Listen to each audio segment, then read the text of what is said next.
itu isinya satu flakon ini 1 gram,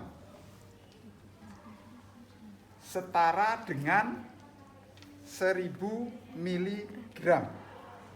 Sudah? 1 gram setara dengan 1000 miligram. Beratnya 1 gram. Kandungannya 1000 miligram. Sudah? Ya. Mau diberikan, dioplos dengan 10 cc. Oke? 10 cc sama dengan berapa miligram? 10 cc 10 miligram.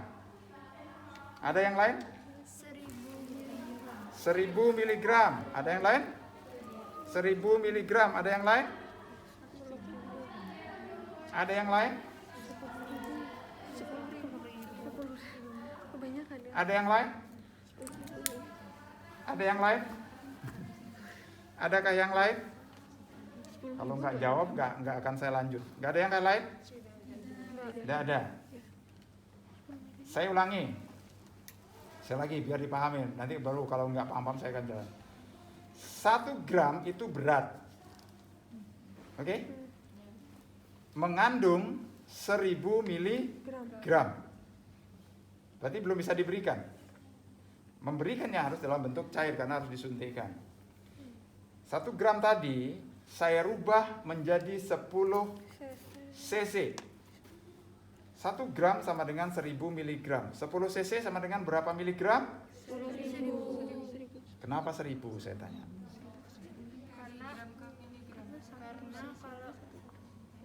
Karena kalau diberikan air itu kandungan gramnya nggak berubah sama, jadinya tetap 1000. gramnya berubah, kandungan miligramnya tidak berubah ya. Beratnya, volumenya yang berubah. Oke, 1 gram sama dengan 1000. Tadi kan padat. Sekarang saya rubah cair. Tetap 1000 kan? Saya ibaratkan begini. Saya punya sendok. Saya ambil 1 sendok gula. Kalau saya makan langsung ini terlalu manis di sini, nggak enak. Sehingga agar tidak terlalu manis, 1 sendok ini saya masukkan ke dalam 1 gelas air. Yang saya masukkan gula itu sama atau tidak? Sama. Berubah apanya? Volumenya. Bentuknya yang berubah. Tapi masuk gulanya sama. Gitu. Ini juga demikian. Oke? Berarti kalau saya oplos begini menjadi 10 cc, oke? Setiap 1 cc sama dengan berapa miligram? 100. Saya punya pasien. Pasien saya mendapatkan 350 miligram. Berapa cc yang harus saya berikan? Berapa cc yang? Ya? 3,5 apa? cc. Dari mana dapatnya 3,5? 350 dibagi 100. Oke, itu kalau dioplos 10 cc. Saya oplos dengan 5 cc. Pasien saya mendapatkan 350. Berapa cc saya berikan? 1,75. Yakin ya? Saya oplos dengan 5 cc, berarti setiap 1 cc sama dengan berapa miligram? 500. Ini saya oplos dengan 5 cc. Setiap 1 cc sama dengan berapa miligram? 1000. Itu kalau 10 saya oplos. Kalau saya oplos 5 menjadi 200 dong. Iya enggak? Bingung? Maka saya suruh tanya. Oh, nggak ada yang mau tanya kok. Saya ulangi sekali lagi. Jadi rumusnya adalah jumlah yang diminta dalam miligram dibagi jumlah yang tersedia dalam dalam miligram dikali jumlah yang tersedia dalam cc atau mililiter. Sudah? Sudah? Jumlah cc yang tersedia. Sudah atau belum? Tekone koncone radong tanya ke saya. Wong koncone bingung kok ditekoni. Temennya bingung nggak usah tanya ke temen, tanya ke saya biar semua jelas.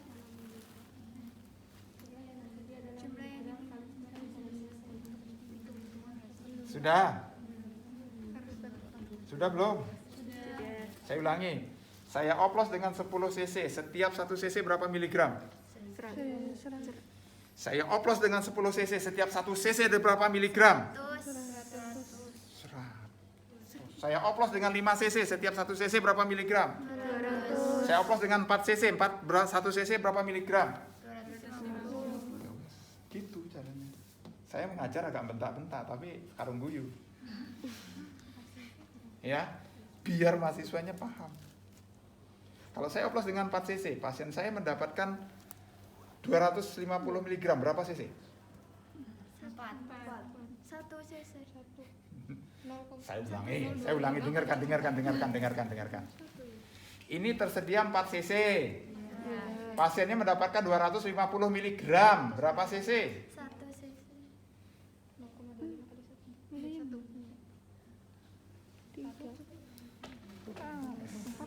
Met nih ngajari nggak paham. Ulangi. 10 cc sama dengan berapa miligram? 1000. Setiap 1 cc sama dengan berapa miligram? 100. Ingat, berapa orang ini? Ini 1 gram saya oplos 5 cc. Berapa miligram? 200. Berapa miligram 5 cc? 1000. Setiap 1 cc berapa miligram? 200. 200. Saya oplos dengan 4 cc. Berapa miligram? 1000. Setiap 1 cc berapa miligram? 250. Pusing. Tinggal di 1000 tinggal dibagi kok.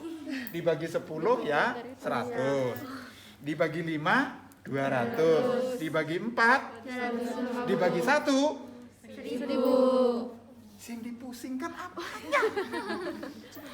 Wong itu SD bisa kok. Itu yang saya suruh catat. Jangan begini. Matematika itu susah pakai begini. Nih pakai kalkulator bisa aja, tapi ini penting. Oke. Mumet. Sudah ya? Itu obatnya adalah misalnya antibiotik, ampicillin atau cefotaxime, karena akan ada obat bermacam-macam. Nah, tergantung sekarang dengan menggunakan SPED ini. Nah, kalau menggunakan SPED 5 cc butuhnya berapa tadi? 350 mg berarti 3,5. Kalau itu dioplos dengan 10 ya. 3,5 tinggal ambil 3, nanti di antara 4 ini ambil tengah-tengahnya. Kalau dia pakai SPED 3 cc nanti akan lebih panjang lagi. Kalau dia butuhnya 250 mg, berarti kan 2,5 toh? Tinggal di sini. Butuhnya 350 dengan 4 cc ya tinggal dinaikkan lagi ya kan? Jadi dia akan naik. Kenapa? Makin sedikit oplosnya, obat itu makin pekat. Ya kan? Makin banyak ngoplosnya, obat itu makin encer. Kenapa begitu? Ada, kalau memberikan anak-anak tidak boleh terlalu pekat karena akan sakit, nyeri. Ya, tapi kalau orang dewasa gak apa-apa, sama aja. Orang dewasa biasanya 1 gram langsung 1 ini. Ya, biasanya ngoplosnya hanya dengan 4 atau 5. Tapi kalau anak-anak itu harus diencerkan.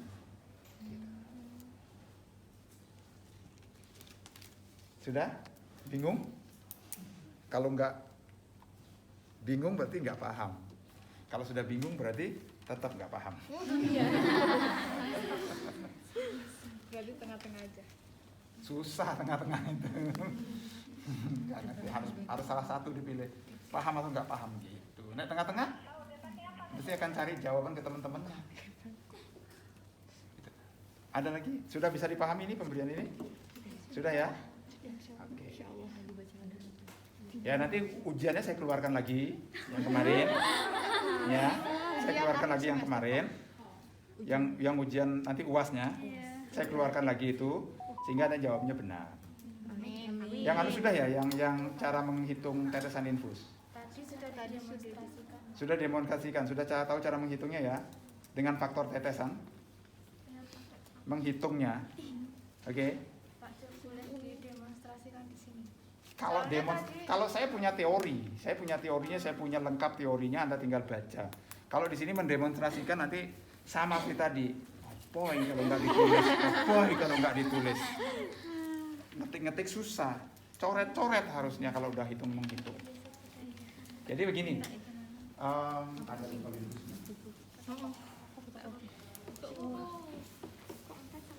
Foto-foto ditunggu nggak dihapus Pak. Di sini nggak ada ya? Kita tipe kuku jengol ya. Ya.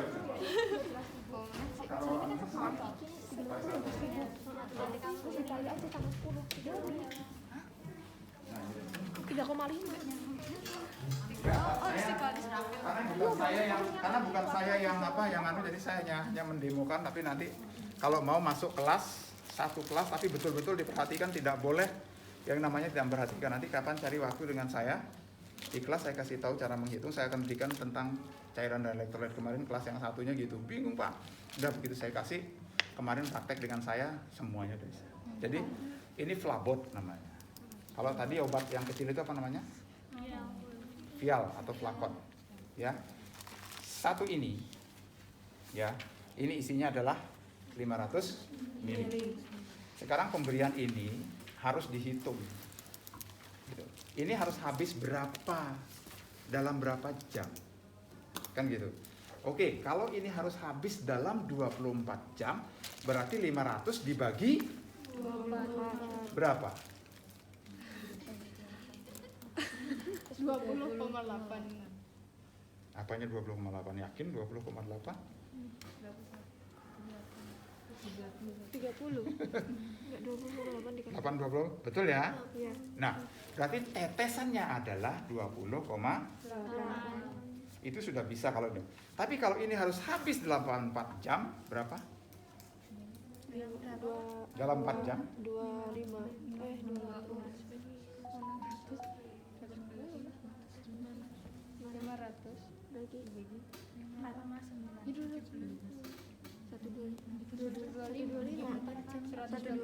500 bagi 125 cc belum tetes loh ya.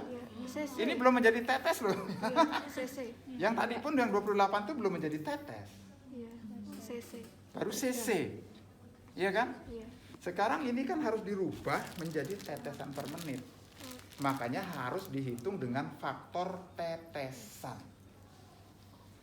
Ada faktor tetesan makro itu 15 atau 20. Ada faktor tetesan mikro itu 60. Oke? Jika ini harus habis dalam 24 jam atau 8 jam deh. Habis dalam 24 jam. Hitung dulu ini berapa dapatnya.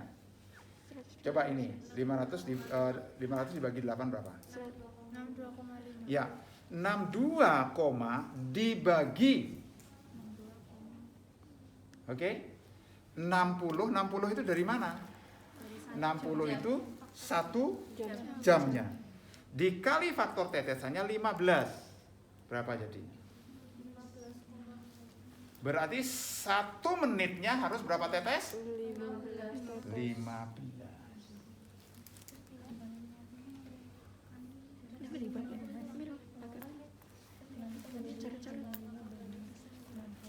Tergantung faktor tetesannya berapa. Ini mau dihabiskan berapa? Artinya kan kalau ini tadi 125 dibagi 60 dikali faktor tetesan. 125 dibagi 60 berapa? Besok nggak boleh pakai kalkulator ngitungnya kalau gitu. Hah? Berapa? 2,08 dikalikan faktor tetesannya. 15 per 20 terserah. 31,5. Berarti 31 tetes per menit. Tadi begitu dibagi dapat 125, ya nggak bisa dimasukkan langsung.